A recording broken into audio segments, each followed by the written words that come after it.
تو ابراہیم علیہ السلام نے اپنی قوم سے کہا یہ کیسی تصویریں ہیں، تم ان کے گرد بیٹھے رہتے ہو، چھوڑ دو ان تصویروں سے دل نہ لگاؤ۔ قالوا وجدنا آباءنا لہا عابدین، کہنے لگے ہم نے اپنے باپ دادا کو دیکھا ہے انہی کی عبادت کرتے ہوئے۔ ہندو کیوں ہندو ہے؟ اس لیے کہ ابا بھگوان رکھتے ہیں، دادا بھی بھگوان، وہ جو گھروں میں بت رکھتے تھے، اس بیس پر ہے، دلیل اور عقل کی بیس پہ نہیں ہے۔ آج کل یوٹیوب پہ ہندوؤں کے کچھ کرتب آ رہے ہیں، فیس بک پہ آتے ہیں نا کہ وہ پنڈت جی نے یہ کر کے پڑھا دیا، یہ پڑھ دیا۔ جی ہاں دوستو، اللہ تبارک و تعالیٰ نے قرآن پاک میں ارشاد فرماتا ہے جو انسان شرک کرتا ہے اس کا ٹھکانہ جہنم ہے۔ جی ہاں دوستو، ابھی موجودہ حالات اس طریقے کا ہو گیا ہے۔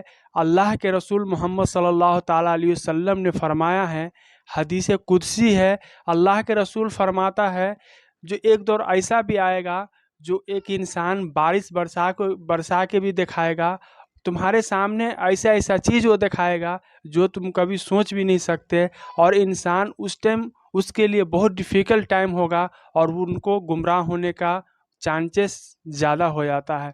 جی ہاں دوستو، ایسا ہی کچھ ہم اس ویڈیو میں جانیں گے۔ جو ہندو دھرم میں کسی مورتی کو پوجا کیا جاتا ہے، یا کسی کو فوٹو سامنے رکھ کر پوجا کیا جاتا ہے، یا کسی کے لیے کوئی بھلا کام کر دے تو اس کو بھگوان بنا لیا جاتا ہے، اس کے دھرم میں سورج کو بھی پوجا کیا جاتا ہے، یہ سب کیا ٹھیک ہے یا غلط؟ سارا چیز اس ویڈیو میں ہم جانیں گے۔ ایک پاکستان کا مولانا ہے طارق مقصود، ایسی ہی کچھ نام ہے، اگر آپ کو اس کا نام معلوم ہے تو ہمیں کمنٹ کر کے بتا سکتے ہیں۔ آئیے پہلے ہم اس کا بیان سنتے ہیں، وہ کیا کیا چیز کو غلط بتاتے ہیں اور کیا کیا چیز صحیح ہے، سارا چیز ویڈیو میں ہم تفصیل سے جانیں گے۔ تو آئیے ہم ویڈیو کو اسٹارٹ کر لیتے ہیں۔ سمجھ رہے ہو؟ فلمیں دیکھنا حرام ہے، ناجائز ہے، لیکن اگر دیکھنی ہی ہے نا، جیسے ہم کہتے ہیں ڈرامہ اگر دیکھنا ہی ہے تو اردول دیکھ لو۔ تو اگر فلم کسی ہندو نے دیکھنی ہی ہے تو پی کے دیکھ لو، 100% یقین آ جائے گا۔ اور پی کے دیکھو بغیر پیے، ایسا نہ ہو پی کے دیکھ رہے ہیں بیٹھ کے، یار وہ فلم دیکھ رہے ہیں پی کے، پھر تھوڑی سمجھ میں آئے گی۔ تو بغیر پی کے دیکھ لو، صحیح ہے نا؟ بعض چیزیں فلمیں سکھا دیتی ہیں۔ مجھے اس کا شارٹ کلپ کسی نے دکھایا، شارٹ کلپ اس فلم کا نا، اس کا جو مشہور اداکار تھا، نام میں لینا مناسب نہیں سمجھتا، اس کا جو مشہور وہ تھا نا کہ اس نے وہ سموسہ 50 روپے والا بھگوان اور پتہ نہیں کیا تھا اس میں، وہ عجیب چکر میں بیچارہ خلائی مخلوق سے آیا ہوا آدمی عجیب مصیبت میں ٹینشن میں آ گیا نا کہ 50 روپے والا تو 100 روپے والا۔ اچھا انہی دنوں میں تھائی لینڈ گیا تھا، تو وہاں ہول سیل ریٹ پہ بھگوان مل رہے تھے۔ میں گیا اندر، بہت سارے بھگوان بیٹھے ہوئے ہیں اور 4 بھگوانوں پہ ایک فری مل رہا تھا۔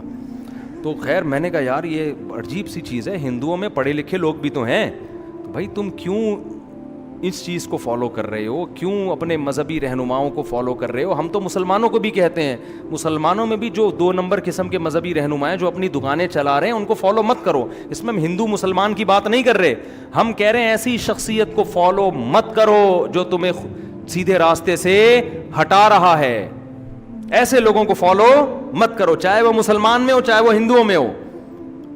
وہ کتنی زبردست بات اس نے بتائی نا کہ میں صرف ایک خدا کو مانتا ہوں جس نے سب کو بنایا، میں صرف اس خدا کو مانتا ہوں۔ تو ابراہیم علیہ السلام کا بالکل یہی مکالمہ ہو رہا تھا اپنی قوم سے۔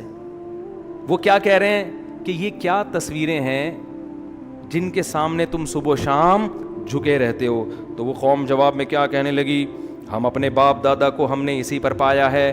ابراہیم علیہ السلام اکیلے، پوری قوم ایک طرف، کتنا کانفیڈنس، کہنے لگے لقد کنتم وآباؤکم، تم بھی تمہارے باپ دادے بھی، فی ضلال مبین، بالکل واضح گمراہی میں۔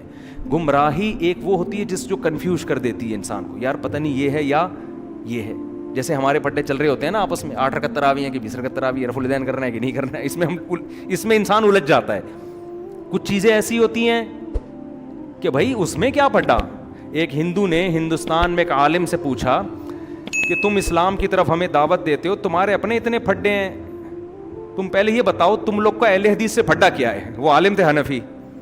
اب وہ ہندو چاہ رہا تھا کہ یہ اہل حدیث پہ کیچڑ اچھالیں گے، پھر اہل حدیث ان پہ اچھالیں گے۔ میں بولوں گا دیکھو تم تو آپس میں نہیں ایک ہو، ہمیں کیا اسلام کی دعوت دے رہے ہو۔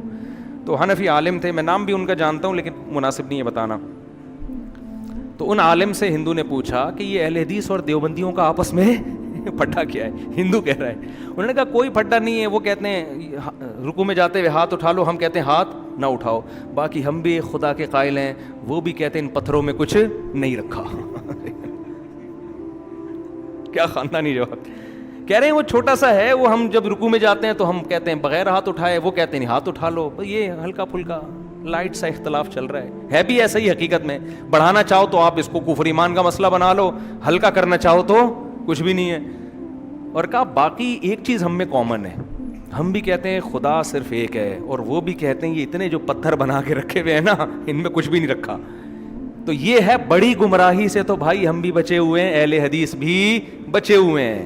مسلمان چھوٹی موٹی چیزوں میں لڑتا ہے, مسائل کے ان پتھروں کو کیوں مانوں, یہ کیا ہے, اس کو تو میں نے خود بنایا, یہ تو تھائی لینڈ کے کارخانے میں بنا ہے, 4 پہ 1 فری ملا ہے, اور جو زیادہ ریٹ کا ہے وہ زیادہ بڑے کام کر رہا ہے جس کی ویلیو زیادہ ہے. تو ابراہیم علیہ السلام نے بھی کہا تم چھوٹی گمراہی میں نہیں, فی ضلال مبین, تم بہت بڑی گمراہی میں پڑے ہوئے ہو, ان پتھروں کو پوجتے ہو. قوم جواب میں کہنے لگی اجئتنا بالحق ام انت من اللاعبین. کیا انداز ہے, اے ابراہیم آپ سیریس ہیں یا مذاق کر رہے ہیں؟ یعنی ان کو یہ یقین ہی نہیں تھا کہ ایک نوجوان پوری قوم کے خلاف کھڑے ہو کر اتنے کانفیڈنس سے بات کرے گا کہ تم گمراہی میں ہو. لہذا ان کو پہلی مرتبہ میں تو یقین ہی نہیں آیا. انہوں نے کہا یہ آپ سیریس ہیں؟ وہ میں ایک چٹکلا سناتا ہوں نا, چھوڑو ابھی چٹکلا نہیں, پھر چٹکلوں میں سارا ٹائم نکل جاتا ہے, کہ اے ابراہیم آپ سیریس ہیں یا آپ مذاق کر رہے ہیں؟ ابراہیم علیہ السلام نے کہا نا مذاق نہیں کر رہا, ربکم رب السماوات والارض, ایک خدا ہے جس نے آسمانوں اور زمین کو بنایا, وَأَنَا عَلَىٰ ذَلِكُم مِّنَ الشَّاهِدِينَ, اور میں اس پر گواہی دے رہا ہوں. گواہ کسے کہتے ہیں؟ جس نے اپنی آنکھوں سے دیکھا ہو. گویا میں نے اپنی آنکھوں سے دیکھا ہے, یعنی اتنا یقین ہے جیسے اپنی آنکھوں سے دیکھا, میں تو اس پر گواہی دے رہا ہوں. اشہدو, میں گواہی دے رہا ہوں. تو جو مذاق کر رہا ہوتا ہے وہ گواہی کے لفظ استعمال نہیں کرتا, وہ قسمیں نہیں اٹھاتا. میں حلفیہ بولتا ہوں کہ وہ ایک اکیلا خدا ہے جس نے آسمانوں اور زمین کو بنایا. یہ تو بنے ہوئے ہیں, بنانے والے تھوڑی ہیں. اور پھر ابراہیم علیہ السلام نے دل میں کہا وَتَاللَّهِ لَأَكِيدَنَّ أَصْنَامَكُمْ بَعْدَ أَن تُوَلُّوا مُدْبِرِينَ. تم ابھی جا رہے ہو اپنے کسی فنکشن میں, جب واپس آؤ گے تو میں تمہارے بتوں کی گت بنا کے رکھوں گا. انہوں نے ایک سوچا ورک شاپ کرواؤں میں ان کو, لیکن یاد رکھو یہ ہمارے لیے جائز نہیں ہے, یہ ابراہیم علیہ السلام ہی کے لیے تھا. ایسا نہ ہو آپ کسی ہندو کے مندر میں جا کے بتوں کو آڑا ترشا کر دیں, شریعت میں آپ کو اس کی اجازت نہیں ہے. تو ابراہیم علیہ السلام نے کیا کیا کہ قوم جانے لگی, کوئی میلہ تھا ان کا, قوم نے کہا کہ آپ بھی چلیں, آپ نے کہا میری طبیعت خراب ہے. طبیعت خراب کا مطلب یہ تھا کہ یہ تمہارے بتوں کو دیکھ دیکھ کے میری طبیعت خراب ہے. یہ اس کو کہتے ہیں توریہ, کہ آپ زبان سے کوئی لفظ استعمال کر رہے ہیں, آپ اس کا مطلب کچھ اور لے رہے ہیں, سامنے والا اس کا مطلب کچھ اور. تو انہوں نے چھوڑ دیا, چلو بھائی ٹھیک ہے. تو ابراہیم علیہ السلام نے کیا کیا, جا کے فجعلہم جذاذاً, سارے بتوں کو جتنے اس کے اندر رکھے ہوئے تھے سب کو, کسی کو ٹنڈا کسی کو لنجا کر دیا, کسی کی آنکھ پھوڑ دی, کسی کے کان کاٹ دیا, کسی کے بازو کاٹ دیے. سب کا نا جو مینوفیکچرنگ فالٹ تو ان میں نہیں تھا, لیکن بعد میں سب کو کیا کر دیا, فالٹ. اور جو بڑا والا بت تھا نا, جو ذرا مہنگا تھا, اس کے وہ بالکل اس کو کچھ نہیں کیا, اس کے کلاڑے میں جا کے اس کے گردن میں جا کے کلہاڑا لٹکا دیا. اب جب وہ لوگ واپس میلے سے آئے ہیں کہنے لگے من فعل ھذا بآلہتنا انہ لمن الظالمین, جس نے ہمارے خداؤں کے ساتھ, بھگوانوں کے ساتھ یہ کیا وہ تو بڑا ظالم ہے. کون ہے؟ تو لوگوں نے کہا بھائی ایک ہی بندہ ان کو برا کہتا ہے جس کا نام ابراہیم ہے, اسی کا کام ہوگا یہ. تو لوگوں نے کہا سب کے سامنے لے کر آؤ تاکہ سب کے سامنے جرم کا اقرار کرے اور اس کو سزا ملے. تو ابراہیم علیہ السلام کو لایا گیا, نوجوان تھے, سب کے سامنے لایا گیا. انت فعلت ھذا بآلہتنا یا ابراہیم, اے ابراہیم آپ نے کیا یہ سب کچھ؟ ابراہیم علیہ السلام نے کہا فعلہم کبیرہم ھذا, یہ جو بڑا والا ہے نا ٹھیک ہے, جس کے گردن میں کلہاڑا ہے اس نے کیا ہے. یہ کس کا کام ہے؟ اس کا کام ہے. سب کو پتا تھا ظاہر ہے اس کا کہاں ہو سکتا ہے کام. اس کا کام ہے فَاسْأَلُوهُمْ إِن كَانُوا يَنْطِقُونَ. اور میری بات پہ یقین نہیں آتا، ان سب سے پوچھ لو، یہ تمہیں خود بتائیں گے اس کا کام ہے. یہ خود بولیں گے. بھائی جس کے ساتھ زیادتی ہوتی ہے وہ مجرم تھانے میں لے جاتے ہیں نا، جس کی چوری ہوئی ہے، بتاؤ بھائی اس نے چوری کی ہے، یہ موبائل چھین رہا تھا، چیک کر رہے ہوتے ہیں نا. تو ابراہیم علیہ السلام نے کہا کہ ان سے پوچھو، یہ خود بتائیں گے کس کا کام ہے، یہ اس کا کام. تو قرآن کہتا ہے وہ ایک دم ان کے دل میں خیال آیا اور کہنے لگے تم تو بڑے ظالم ہو. یہ کمبخت تو اپنے مجرم کا نام نہیں بتا سکتے. ان کی ضمیر نے ان کو ملامت کی کہ یار ہم کن کی عبادت کر رہے ہیں کہ ان کو پکڑ کے کوئی بھی کوٹ پوٹ کے چلا جائے. یہ اپنا دفاع نہیں کر سکتے تو یہ ہماری بگڑی کہاں سے بنائیں گے؟ کوئی بھی ان کو پکڑ کے مار دے. تو قرآن کہتے ہیں ایک دم، کیونکہ ابراہیم علیہ السلام ان کے ضمیر کو جھنجھوڑنا چاہتے تھے. بعض دفعہ تقریروں سے فائدہ نہیں ہوتا، پریکٹیکلی کوئی کام کر کے دکھایا جاتا ہے نا، اس سے بڑی موٹیویشن ملتی ہے.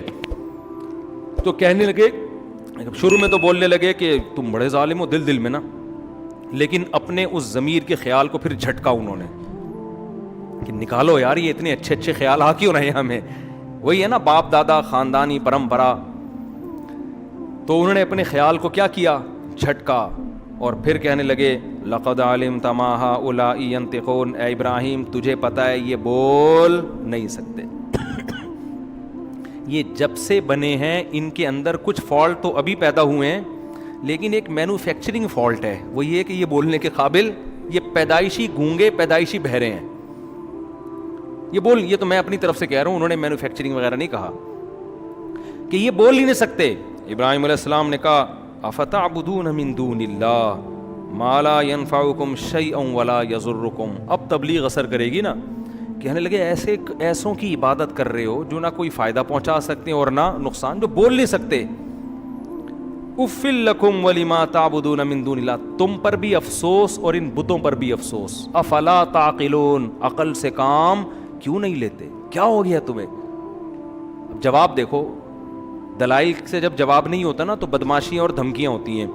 دھمکی دینے پر آ گئے، کہنے لگے حرقوہ، ابراہیم کو جلاؤ، وانصروا آلہتکم، اور اپنے خداؤں کی مدد کرو. خدا مدد کرتا ہے یا خدا کو مدد کی ضرورت ہوتی ہے؟ اپنے خداؤں کی مدد کرو. ان کنتم فاعلین، اگر تم نے کچھ کرنا ہے. لوگوں سے کہہ رہے ہیں اس سے بحث بازی مت کرو، بحث میں نہیں تم جیت سکتے. کرنا ہے تو اس کو جلا کے اپنے معبودوں کی مدد کرو. جلاؤ اس لیے کہ تاکہ آج کے بعد کسی کی ہمت نہ ہو.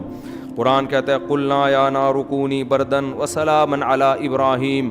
ہم نے کہا اے آگ سلامتی والی اور ٹھنڈی ہو جا ابراہیم پر. چونکہ اللہ نے حضرت ابراہیم سے آگے کام لینا تھا تو ابراہیم علیہ السلام کو اللہ نے آگ سے بچا لیا. اور قرآن کہتا ہے انہوں نے ابراہیم کے خلاف تدبیریں کی، ہم نے ان کو خسارے والا کر دیا. اور ابراہیم علیہ السلام پر ان کی زوجہ ایمان لائی تھیں، حضرت سارہ رضی اللہ عنہا، اور ان کے بھانجے لوط علیہ السلام ایمان لائے تھے. تو اللہ کہتے ہیں ہم نے ابراہیم کو اور لوط علیہ السلام کو ایسی زمین کی طرف نجات دے دی، ہجرت کروا دی جو تمام جہان والوں کے لیے ہم نے اس میں برکت رکھی. یعنی ارض شام اور فلسطین جو بیت المقدس ہے، جو آج متنازع چل رہا ہے، یہاں ابراہیم علیہ السلام اپنی قوم کو چھوڑ کے چلے گئے. پھر قرآن کہتا ہے وَوَهَبْنَا لَهُ إِسْحَاقَ وَيَعْقُوبَ. ابراہیم نے چونکہ قوم کو چھوڑا لہذا اللہ نے ان کو نیک اولادیں دی، ایک اسحاق اور ایک یعقوب. یہ حضرت سارہ سے ہوئیں.